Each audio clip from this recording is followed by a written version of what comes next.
Hi everyone, in this tutorial we'll see how to solve a common problem that arises when you want to install a program. For example, here I have jumpstart, and when I right click on the executable file and I run this file as administrator, you can see this message: an administrator has blocked you from running this app. For more information, contact the administrator.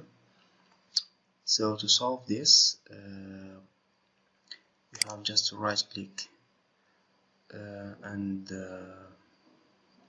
click on task manager, file, run new task, browse, and you go to the location of the file.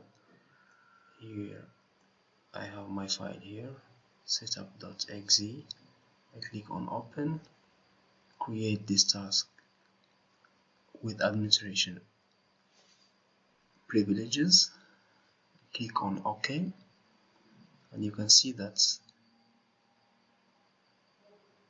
the file is running. Now I can install this program, and because I have already installed it, say if I want to update the previous installation, so I click next.